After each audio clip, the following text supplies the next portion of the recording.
थी 12वें महीने में मदद मांगने के लिए, जो मेरा 47 नंबर केस है उसके लिए।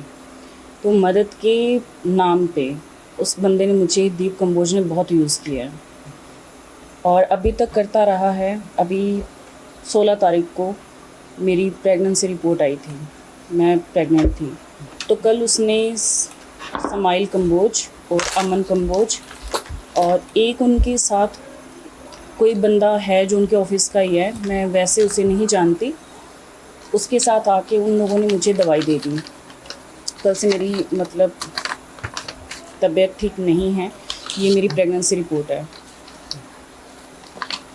दीप कंबोज ने मदद के नाम पे बहुत यूज़ किया, मेरा बहुत ज़्यादा यूज़ किया और टॉर्चर इतना ज़्यादा किया है जिसकी कोई हद नहीं, लिमिट क्रॉस कर दी उन लोगों ने, इतना मुझे टॉर्चर किया है।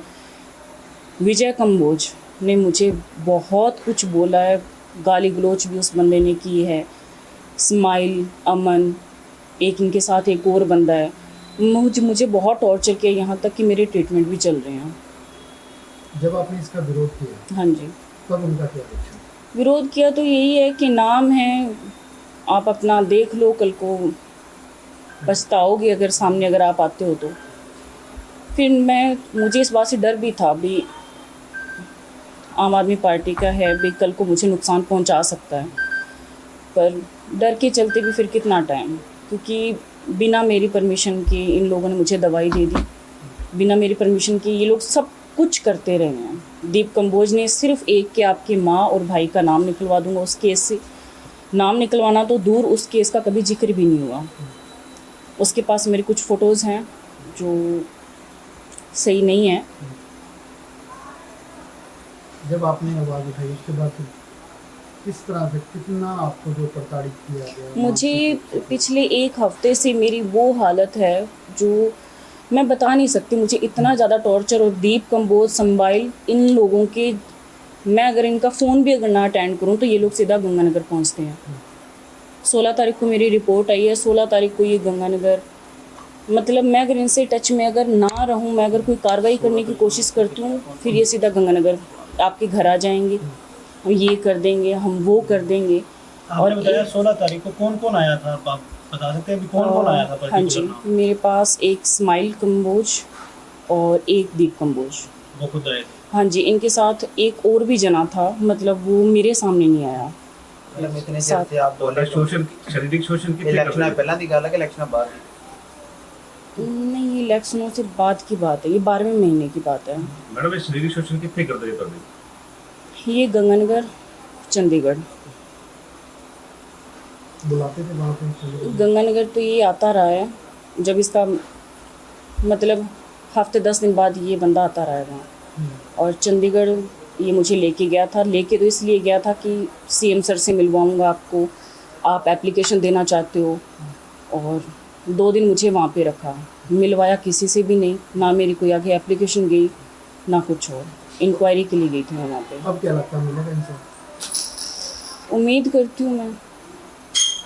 एसएसपी मैडम ने की आश्वासन दिया, जो कार्रवाई बनती कार्रवाई वो करेंगे। उम्मीद करती हूँ कि कार्रवाई हो इन लोगों पे। कितना टाइम तक आपका शोषण होता रहा? इससे पहले आपने आवाज़ क्यों नहीं उठाई? अगर मैं आवाज़ उठाती, पर मुझे ये एक इस बंदे ने बार बार मुझ पे एक दबाव बना के रखा, भी मेरा नाम है, मुझ पे जो 47 नंबर मुकदमा किया गया है वो भी इसी बंदे के अप्रोच से हुआ है। मुकदमा जिसका आपने उल्लेख किया है उसके बारे में कुछ बताएंगे, वो क्या था? वो मुकदमा बिल्कुल झूठा मुकदमा है, उसमें मेरी फैमिली को टारगेट किया गया था, मेरी मम्मा को, मेरे भाई को। उसमें ना कोई एविडेंस है ना कुछ और, वो सिर्फ अप्रोच की वजह से हुआ है, वो भी कंबोज ने ही करवाया था। वो भी कंबोज नहीं करवाया? लास्ट में इसने स्वीकार भी कर लिया कि उस टाइम आपको जानता नहीं था, और मेरे पास वो आया था केस के लिए, इस बंदे ने वो केस दर्ज करवाया। उसमें क्या आरोप क्या लगे थे आपका? उसमें 420 के हैं कि मैंने उससे 8 लाख रुपए लिए हैं। 8 लाख रुपए अगर उसके पास होते तो वो बंदा मेरे रेंट पे रहता था, हमारे घर पे गंगानगर। उसने फ्लैट लिया हुआ था मेरा, तो 8 लाख वो बोल रहा है कैश लिए हैं मेरे अकाउंट में, तो मेरा पूरा रेंट भी नहीं आया हुआ। तो पहले पुलिस ने उसमें कोई इंक्वायरी नहीं करी? आप इंक्वायरी पुलिस ने भी धक्का किया आपके पास? इस चीज़ में तो किया है, बिल्कुल किया है।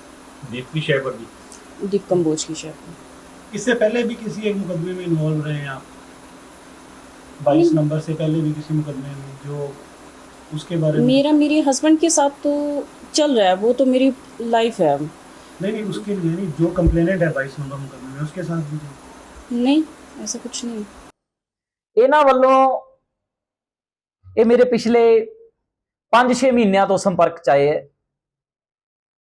ਇਹ ਗੱਲ ਸ਼ਾਇਦ ਮੇਰੇ ਘਰੇ ਵੀ ਨਹੀਂ ਪਤਾ ਹੋਊਗੀ, ਕਿਉਂਕਿ ਜਦੋਂ ਕੋਈ ਮਸਲਾ ਖੜਾ ਹੋ ਜਾਂਦਾ ਹੈ ਤਾਂ ਉਹਨੂੰ ਬੰਦਾ ਕਈ ਵਾਰੀ ਉਲਝ ਜਾਂਦਾ, ਉਹਨੂੰ ਸਮਝ ਨਹੀਂ ਆਉਂਦੀ ਕਿ ਕੀ ਕੀਤਾ ਜਾਵੇ। ਤਾਂ ਪਿਛਲੇ 5-6 ਮਹੀਨਿਆਂ ਤੋਂ ਮੇਰੇ ਸੰਪਰਕ ਚ ਆਏ ਹੈ। ਇੱਥੇ ਵਾਰ-ਵਾਰ ਇਸ ਦਫ਼ਤਰ ਚ ਵੀ ਵਾਰ-ਵਾਰ ਆਉਂਦੇ ਰਹੇ ਹੈ। ਉਹਦੀ CCTV ਫੁਟੇਜ ਵੀ ਜਿਹੜੀ ਹੈ ਉਹ ਸਾਡੇ ਇੱਥੇ ਮੌਜੂਦ ਹੋਏਗੀ। ਕੰਮ ਵਾਸਤੇ ਨਹੀਂ, ਕਈ ਵਾਰੀ ਮੈਂ ਨਹੀਂ ਹੁੰਦਾ ਸੀ ਤਾਂ ਸਾਰੀ ਦਿਹਾੜੀ ਇੱਥੇ ਆਫਿਸ 'ਚ ਬੈਠੇ ਰਹਿੰਦੇ ਸੀ, ਸਾਰੀ ਦਿਹਾੜੀ ਇੱਥੇ ਬੈਠ ਕੇ ਚਲੇ ਜਾਂਦੇ ਸੀ। ਐਦਾਂ ਦਾ ਵੀ ਇੱਥੇ ਹੁੰਦਾ ਰਿਹਾ। ਤਾਂ ਧੀਰੇ ਇਹਨਾਂ ਨੇ ਫੋਨ ਕਾਲ ਤੇ ਗੱਲਬਾਤ ਜਿਹੜੀ ਹੈ ਉਹ ਬਿਲਕੁਲ ਹੋਣ ਲੱਗ ਗਈ ਸੀ ਇਹਨਾਂ ਨਾਲ। ਪਰ ਜਿਹੜੀ ਬੜੀ ਜ਼ਰੂਰੀ ਗੱਲ ਹੈ, ਜਿਹੜੀ ਬੜੀ ਇੰਪੋਰਟੈਂਟ ਗੱਲ ਹੈ, ਉਹ ਇਹ ਹੈ ਕਿ ਮੈਨੂੰ ਨਹੀਂ ਪਤਾ ਸੀ। ਠੀਕ ਹੈ, ਕਈ ਵਾਰੀ ਅਟਰੈਕਸ਼ਨ ਹੋ ਜਾਂਦੀ ਹੈ, ਕਿਸੇ ਨੂੰ ਵੀ ਹੋ ਜਾਂਦੀ ਹੈ, ਅਸੀਂ ਇਨਸਾਨ ਹਾਂ। ਪਰ ਜਿਹੜਾ ਇਹ ਮਾਮਲਾ ਹੈ, ਇਹਦੇ ਵਿੱਚ ਹੋਇਆ ਕਿ ਇਹਨਾਂ ਨੇ ਜਦੋਂ ਗੱਲਬਾਤ ਹੋਣ ਲੱਗ ਗਈ, ਇੱਕ ਦੋ ਵਾਰੀ ਇੱਥੇ ਇਕੱਠੇ ਵੀ ਹੋਏ, ਤਾਂ ਇਹਨਾਂ ਨੇ ਹਰ ਇੱਕ ਚੀਜ਼ ਦੀ ਰਿਕਾਰਡਿੰਗ, ਹਰ ਇੱਕ ਚੀਜ਼ ਦੀ ਵੀਡੀਓ ਰਿਕਾਰਡਿੰਗ, ਇਹ ਮੈਂ ਤੁਹਾਨੂੰ ਦੱਸਦਾ, ਇਹ ਵੈਲ ਟ੍ਰੇਨਡ ਨੇ। ਇਹਨਾਂ ਨੂੰ ਹਰ ਇੱਕ ਚੀਜ਼ ਦੇ ਬਾਰੇ ਪ੍ਰੋਪਰ ਜਾਣਕਾਰੀ, ਕਿਉਂਕਿ ਇਹਨਾਂ ਨੇ ਬਹੁਤ ਸਾਰੇ ਪੁੱਠੇ ਸਿੱਧੇ ਆਪਰੇਸ਼ਨ ਕੀਤੇ ਹੈ, ਇਹਨਾਂ ਤੋਂ ਕਰਵਾਏ ਗਏ ਹੈ। ਉਹ ਮੇਰੇ ਕੋਲ ਸਾਰੀ ਡਿਟੇਲ ਹੈ, ਕਿਹਨੇ ਕਰਵਾਏ ਹੈ, ਕਿਸ ਕੰਮ ਵਾਸਤੇ ਕਰਵਾਏ ਹੈ, ਉਹ ਸਾਰੇ ਆਪਰੇਸ਼ਨ ਕਰਵਾਏ ਗਏ। ਤਾਂ ਇਹਨਾਂ ਨੇ ਟਾਰਗੇਟ ਕਰਕੇ ਮੈਨੂੰ ਚੁਣਿਆ। ਉਹਦੇ ਪਿੱਛੇ ਕਿਹਨਾਂ ਲੋਕਾਂ ਦਾ ਹੱਥ ਹੈ? ਬਹੁਤ ਸਾਰੇ ਤਾਂ ਅੱਜ ਲੋਕਾਂ ਦੇ ਸਾਹਮਣੇ ਵੀ ਆ ਚੁੱਕੇ ਆ, ਨੰਗੇ ਹੋ ਚੁੱਕੇ ਆ, ਕਿਉਂਕਿ ਉਹਨਾਂ ਦਾ ਪੂਰਾ ਜ਼ੋਰ ਲੱਗਿਆ ਹੋਇਆ ਹੈ। ਸਵੇਰ ਤੋਂ ਸ਼ਾਮ ਤੱਕ ਉਹਨਾਂ ਦਾ ਇੱਕੋ ਕੰਮ ਹੈ ਕਿ ਦੀਪ ਕੰਬੋਜ। ਉਹ ਜੋ ਕਰ ਸਕਦੇ ਆ ਉਹਨਾਂ ਨੇ ਕੀਤਾ ਹੈ, ਕਰ ਰਹੇ ਹੈ। ਕਹਿੰਦੇ ਉਹ ਅਸੀਂ ਪਾਰਟੀ ਦੇ, ਪਰ ਉਹ ਇਸ ਕੰਮ ਤੇ ਲੱਗੇ ਹੋਏ ਆ। ਤਾਂ ਇਸ ਸਾਰੀ ਫਿਲਮ ਦੇ ਪਿੱਛੇ ਜਿਹੜਾ ਹੱਥ ਹੈ, ਮੈਨੂੰ ਲੱਗਦਾ ਉਹਨਾਂ ਦਾ। ਤਾਂ ਮੇਰੇ ਬਾਰੇ ਜੋ ਅੱਜ ਇਹਨਾਂ ਨੇ ਕੱਲ ਜੋ ਬੋਲਿਆ, ਉਹਦੀ ਇੱਕ FIR ਵੀ ਜਿਹੜੀ ਅੱਜ ਗੰਗਾ ਨਗਰ ਦੇ ਵਿੱਚ ਲਾਂਚ ਕਰਵਾਈ ਗਈ ਹੈ। ਪਰ ਇਸ ਤੋਂ ਪਹਿਲਾਂ ਮੈਂ ਤੁਹਾਨੂੰ ਦੱਸ ਦਿਆਂ, ਇਸ ਮਾਮਲੇ ਦੇ ਵਿੱਚ ਮੈਂ ਪਰਸੋਂ ਮਾਨਯੋਗ SSP ਫਾਜ਼ਿਲਕਾ ਜੀ ਨੂੰ ਖੁਦ ਮਿਲਿਆ ਸੀ ਪਹਿਲਾਂ ਜਾ ਕੇ, ਕਿਉਂਕਿ ਮੈਂ ਇੰਨਾ ਕੁ ਪਰੇਸ਼ਾਨ ਹੋ ਚੁੱਕਿਆ ਸੀ, ਟਾਰਚਰ ਹੋ ਚੁੱਕਿਆ ਸੀ। ਮੈਨੂੰ ਕਈ ਵਾਰੀ ਤਾਂ ਐਂ ਲੱਗਦਾ ਸੀ ਕਿ ਜ਼ਿੰਦਗੀ ਖਤਮ ਹੈ, ਮੈਂ ਲੋਕਾਂ ਦਾ ਕੀ ਕਰਾਂਗਾ ਜਦੋਂ ਮੈਂ ਹੀ ਠੀਕ ਨਹੀਂ। ਤਾਂ ਮੈਂ ਇੰਨਾ ਪਰੇਸ਼ਾਨ ਸੀ, ਕਿਉਂਕਿ ਹਰ ਇੱਕ ਕੰਮ ਲਈ ਟਾਰਚਰ ਕੀਤਾ ਜਾਂਦਾ ਸੀ, ਮਿਲਣ ਲਈ ਟਾਰਚਰ। ਜੇ ਇੱਥੇ ਬੈਠਾ ਕਿਸੇ ਦੀ ਸੁਣ ਰਿਹਾ ਤਾਂ ਜੇ ਕਹਿਤਾ ਵੀਡੀਓ ਕਾਲ ਕਰੋ, ਤਾਂ ਜੇ ਨਹੀਂ ਕੀਤੀ ਤਾਂ ਟਾਰਚਰ। ਸਿੱਧਾ ਜਵਾਬ ਹੁੰਦਾ ਸੀ, ਜੇ ਹੁਣੇ ਨਾ ਕੀਤੀ ਤਾਂ ਮੇਰੇ ਕੋਲ ਜੋ ਆਡੀਓ ਵੀਡੀਓ ਮੈਂ ਸਭ ਕੁਝ ਡਿਸਕਲੋਜ਼ ਕਰ ਦੇਣਾ। ਹਾਲਾਂਕਿ ਉਹਦੇ ਵਿੱਚ ਕੁਝ ਆਪੱਤੀਜਨਕ ਨਹੀਂ ਸੀ, ਪਰ ਮੈਂ ਜਿਸ ਚੇਅਰ ਤੇ ਬੈਠਾ ਸੀ, ਮੈਨੂੰ ਡਰ ਸੀ ਕਿ ਮੈਨੂੰ ਇਹਦੀ ਗੱਲ ਮੰਨ ਕੇ ਕਿਵੇਂ ਨਾ ਕਿਵੇਂ ਇਹਦੇ ਤੋਂ ਖਹਿੜਾ ਛਡਾਉਣਾ ਚਾਹੀਦਾ, ਮੈਨੂੰ ਇਹਦੇ ਨਾਲ ਗੱਲ ਕਰਨੀ ਚਾਹੀਦੀ। ਮੈਂ ਵਾਰ-ਵਾਰ ਗੱਲ ਕੀਤੀ, ਇਹਨੂੰ ਸਮਝਾਉਣ ਦੀ ਕੋਸ਼ਿਸ਼ ਕੀਤੀ, ਇਹਦੀ ਹਰ ਇੱਕ ਗੱਲ ਮੰਨਣ ਦੀ ਕੋਸ਼ਿਸ਼ ਕੀਤੀ ਕਿ ਕਿਵੇਂ ਨਾ ਕਿਵੇਂ ਹੱਲ ਕਰੀਏ। ਪਰ ਲਾਸਟ ਤੇ ਕੀ ਹੋਇਆ, ਇਹਦੇ ਵੱਲੋਂ ਪਿਛਲੇ 20 ਦਿਨਾਂ ਤੋਂ ਮੇਰੇ ਤੋਂ ਮੰਗ ਕੀਤੀ ਜਾ ਰਹੀ ਸੀ ਕਿ ਮੈਨੂੰ Apple iPhone 14 ਲੈ ਕੇ ਦਿਓ। ਉਹ ਔਨ ਰਿਕਾਰਡ ਹੈ, ਮੇਰੇ ਕੋਲ ਸਾਰਾ ਕੁਝ ਹੈ, ਮੈਂ ਹੁਣੇ ਤੁਹਾਡੇ ਸਾਹਮਣੇ ਡਿਸਕਲੋਜ਼ ਵੀ ਕਰਾਂ। ਮੈਂ ਕਿਹਾ ਜੀ ਮੇਰੇ ਕੋਲ ਤਾਂ ਐਦਾਂ ਦਾ ਕੁਝ ਹੈ ਨਹੀਂ, ਮੈਂ ਤਾਂ ਗਰੀਬ ਬੰਦਾ। ਠੀਕ ਹੈ, ਮੇਰੀ ਪਾਰਟੀ ਨੇ ਡਿਊਟੀ ਲਾਈ ਹੈ, ਮੈਂ ਤਾਂ ਹੁਣ ਵੀ ਸੇਵਾ ਤੇ ਬੈਠਾ, ਮੇਰਾ ਕੋਈ ਕੰਮ ਨਹੀਂ ਚੱਲਦਾ, ਮੇਰੀ ਕੋਈ ਤਨਖਾਹ ਨਹੀਂ ਲੱਗੀ। ਜਿੰਨੇ ਕੁ ਜੋਗਾ ਮੈਂ ਆਪਦੇ ਪਰਿਵਾਰ ਨਾਲ ਉਹਨਾਂ ਦੀ ਸਹਾਇਤਾ ਦੇ ਨਾਲ ਮੈਂ ਕਰ ਰਿਹਾ। ਤਾਂ ਇਹਨੇ ਵਾਰ-ਵਾਰ ਉਹਦੀ ਮੰਗ ਕੀਤੀ। ਮੈਂ ਬੜੀ ਮੁਸ਼ਕਿਲ ਨਾਲ ਮਿਹਨਤ ਤਰਲਾ ਕਰਕੇ ਮੈਂ ਬੜੀ ਮੁਸ਼ਕਿਲ ਨਾਲ ਖਹਿੜਾ ਛਡਾਇਆ ਕਿ ਮੇਰੇ ਕੋਲ ਪੈਸੇ। ਤਾਂ ਉਹਦੇ ਵਾਸਤੇ ਵੀ ਇਹਨੇ ਬਹੁਤ ਟਾਰਚਰ ਕੀਤਾ ਕਿ ਜੇ ਤੁਸੀਂ ਨਾ ਕੀਤਾ ਤਾਂ ਮੈਂ ਮੀਡੀਆ ਦੇ ਵਿੱਚ ਆਊਂ।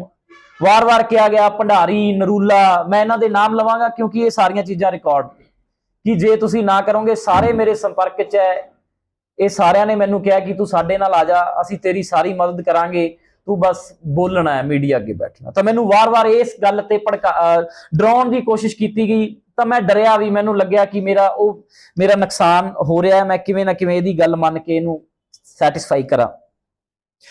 ਹੁਣ 3-4 ਦਿਨ ਪਹਿਲਾਂ ਤੋਂ ਫੇਰ ਉਹੀ ਕੁਝ ਵੱਖ-ਵੱਖ ਚੀਜ਼ਾਂ ਦੀ ਮੰਗ। ਹੱਦ ਉਦੋਂ ਹੋ ਗਈ ਜਦੋਂ ਇਹਨੇ ਮਿਲਣ ਵਾਸਤੇ ਕਿਹਾ। ਮੈਂ ਕਿਹਾ ਮੇਰੇ ਕੋਲ ਟਾਈਮ ਨਹੀਂ, ਮੈਂ ਨਹੀਂ ਆ ਸਕਦਾ, ਮੈਂ ਬਿਜ਼ੀ ਹਾਂ। ਤਾਂ ਇਹਨੇ ਗੱਡੀ ਚੱਕੀ, ਰਾਤ ਨੂੰ ਮੇਰੇ ਪਿੰਡ ਪਹੁੰਚ ਗਏ, ਘਰ ਜਾ ਕੇ ਗੇਟ ਖੜਕਾਏ। ਰਾਤ ਨੂੰ 12-1 ਵਜੇ ਦਾ ਟਾਈਮ, दारू ਪੀ ਕੇ ਉੱਥੇ ਜਲੂਸ ਕੱਢਿਆ ਪੂਰਾ ਜਿੰਨਾ ਇਹ ਕਰ ਸਕਦਾ। ਮੈਨੂੰ ਡਰ ਹੋ ਗਿਆ, ਮੈਂ ਮੁੰਡੇ ਭੇਜੇ ਉਸ ਤੋਂ ਬਾਅਦ ਆਪਦੇ। ਮੈਂ ਕਿਹਾ ਯਾਰ ਕਿਵੇਂ ਮਰਜ਼ੀ ਇਹਦੇ ਨਾਲ ਗੱਲ ਕਰੋ ਵੀ ਕੀ ਪ੍ਰੋਬਲਮ ਕੀ ਹੈ। ਵੀ ਅਸੀਂ ਜਦੋਂ ਤੇਰਾ ਕੁਝ ਮਾੜਾ ਨਹੀਂ ਕਰਿਆ, ਤੇਰੇ ਨਾਲ ਕੋਈ ਗੱਲ ਨਹੀਂ, ਠੀਕ ਹੈ, ਜੇ ਗੱਲ ਹੁੰਦੀ ਹੈ ਤਾਂ ਤੇਰੀ ਕੰਸੈਂਟ ਨਾਲ ਹੁੰਦੀ ਹੈ, ਉਹ ਵੀ ਆਪਣੇ ਕੋਲ ਔਨ ਰਿਕਾਰਡ ਹੈ। ਤਾਂ ਇਹਨਾਂ ਨੇ ਜਦੋਂ ਜਾ ਕੇ ਗੱਲ ਕੀਤੀ, ਕਹਿੰਦੇ ਵੀ ਦਿੱਕਤ ਕੀ ਹੈ, ਮਸਲੇ ਦਾ ਹੱਲ ਕਿਵੇਂ ਕਰੀਏ, ਵੀ ਕਿਉਂ ਤੁਸੀਂ ਬਿਨਾਂ ਗੱਲ ਤੋਂ ਪਰੇਸ਼ਾਨ ਕਰ ਰਹੇ ਹੋ। ਤਾਂ ਉਹਨੇ ਕਿਹਾ ਕਿ ਮੈਨੂੰ 30 ਲੱਖ ਰੁਪਈਆ ਚਾਹੀਦਾ ਹੈ ਜੇ ਜਾਨ ਛਡਾਉਣੀ ਹੈ ਤਾਂ ਮੇਰੇ ਤੋਂ। ਇਹਦੀ ਮੈਂ ਕਲਿੱਪ ਤੁਹਾਨੂੰ ਥੋੜੀ ਜੀ ਸੁਣਾ ਦਿੰਨਾ, ਬਾਕੀ ਜਿਹੜੀ ਹੈ ਉਹ ਮੈਂ ਤੁਹਾਨੂੰ ਬਾਅਦ ਚ ਸੈਂਡ ਕਰ ਦਿਆਂਗਾ, ਤੁਹਾਡੇ ਰਿਕਾਰਡ ਚੋਂ ਰਹੇਗੀ। ਤਾਂ ਮੈਂ ਇਹ ਕਲਿੱਪ ਤੁਹਾਨੂੰ ਸੈਂਡ ਕਰ ਦਿੰਨਾ, ਸੁਣਾ ਦਿੰਨਾ ਤੁਹਾਡੇ ਸਨਮੁਖ। ਤਾਂ 30 ਲੱਖ ਰੁਪਏ ਦੀ ਜਿਹੜੀ ਮੰਗ ਕੀਤੀ ਗਈ, ਜਿਹਦੇ ਤੋਂ ਬਾਅਦ ਮੈਨੂੰ ਲੱਗਿਆ ਕਿ ਇੱਥੋਂ ਜਿਹੜਾ ਖਹਿੜਾ ਛਡਾਉਣਾ ਉਹ ਬਹੁਤ ਔਖਾ ਹੈ।